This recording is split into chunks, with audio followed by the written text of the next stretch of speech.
Praise the Lord everyone. सबको जय मसीह की। मैं बिलीव करती हूँ आप सभी ब्लेस्ड होंगे और खुदावन का रूह आपको छुएगा, आज़ाद करेगा इस वचन के द्वारा।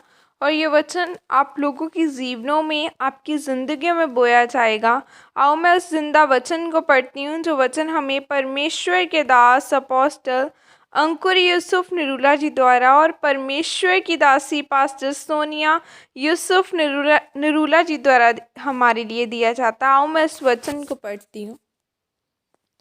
सेवा आशीष को लाती है, जैसे कि पवित्र बाइबल लूका 14 की 27 आयत में लिखा है, और जो कोई अपना क्रूस न उठाए और मेरे पीछे न आए, वह भी मेरा चेला नहीं हो सकता। हालेलुया। मेरे प्रियो, बाइबल में लिखा है कि यीशु मसीह ने कहा, जो अपना क्रूस उठाकर मेरे पीछे न आए वह मेरा चेला नहीं हो सकता। सिर्फ वह व्यक्ति मेरी सेवा कर सकता है जिसने अपना क्रूस उठाया हो, अपने आप का इनकार किया हो। जब हम एलिया के बारे में पढ़ते हैं, तो जब एलिया ने अपनी चादर अलीशा पर डाली, तो अलीशा जब एलिया के पीछे चलने लगा, तब उसने कहा कि मैं पहले अपने माता पिता से मिल कर आता हूँ, फिर तेरे पीछे चलता हूँ। लेकिन एलिया को यह बात पसंद नहीं आई। तब उसने कहा, लौट जा, मैंने तुझसे क्या किया है। तब अलीशा ने बैलों को काटकर उस सामान को जला दिया, ताकि आगे जाकर उसका अतीत उसे याद न आए। फिर वह एलिया के पीछे चलने लगा। बहुत से एलिया के चेलों को पता था कि एलिया स्वर्ग में चढ़ने वाला है, लेकिन किसी ने भी एलिया का पीछा नहीं किया, क्योंकि सब अपने जीवन में व्यस्त थे।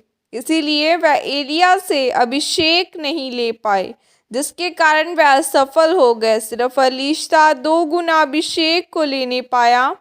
आज लोग कहते हैं कि परमेश्वर पहले मुझे बच्चे के साथ आशीषित कर, व्यापार को बढ़ा, मेरी मुसीबतों का समाधान कर, तब मैं तेरी सेवा करूँगा।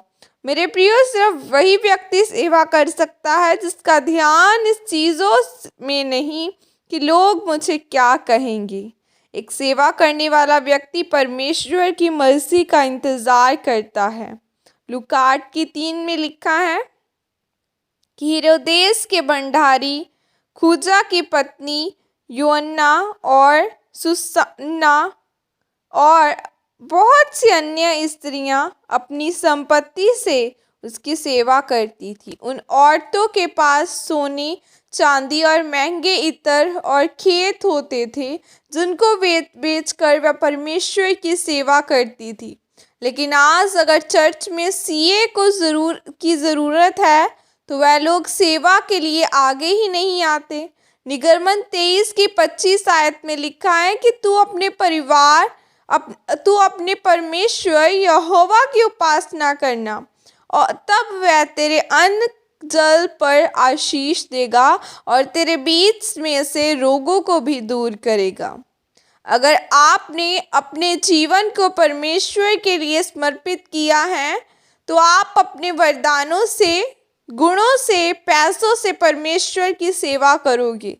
सेवा करने के लिए आपको पास्टर या सुसमाचारक, प्रचारक बनने की ज़रूरत नहीं है, बल्कि आप सीए, डॉक्टर, टीचर होकर भी परमेश्वर की सेवा कर सकते हैं। अगर आप सेवा नहीं करते हैं, तो इसका मतलब है कि आप परमेश्वर के वचनों को नहीं मानते, क्योंकि परमेश्वर ने हर एक व्यक्ति को सेवा के लिए चुना है। लेकिन आज लोग सेवा को बोझ ही नहीं लेना चाहते, वह कोई भी जिम्मेवारी को नहीं उठाना चाहते। इसका मतलब आप परमेश्वर के वचनों को नहीं मानते। और लेकिन आज लोग सेवा का बोझ ही नहीं लेना चाहते, वह कोई भी जिम्मेदारी को नहीं उठाना चाहते, वह बार बार पाप में गिरते हैं, जिसके कारण वे अपने जीवन में निराशा का सामना करते हैं। इसीलिए मेरे प्रियो, अगर आप परमेश्वर से आशीषों को लेना चाहते हैं, तो आपको सेवा में अपने कदम को बढ़ाना होगा, पवित्रताई में अपने जीवन को व्यतीत करना होगा।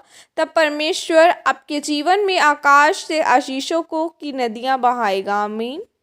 और यह अंगीकार आपकी तरफ से किया जाए। सर्वशक्तिमान परमेश्वर इस वचन के लिए पिता मैं आपका धन्यवाद करती हूँ और मैं अंगीकार करती हूँ परमेश्वर कि मैं पवित्रताई में चलूँगी और पूरे समर्पण के साथ आपकी सेवा करूँगी ताकि मैं आपसे अपनी आशीषों को लेने पाऊँ।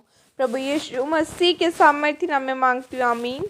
हालेलुया। खुदावन आपको आशीषित करे और आपकी ज़िंदगियों को ब्लेस करे। God bless you all. Praise the Lord. जय मसीह।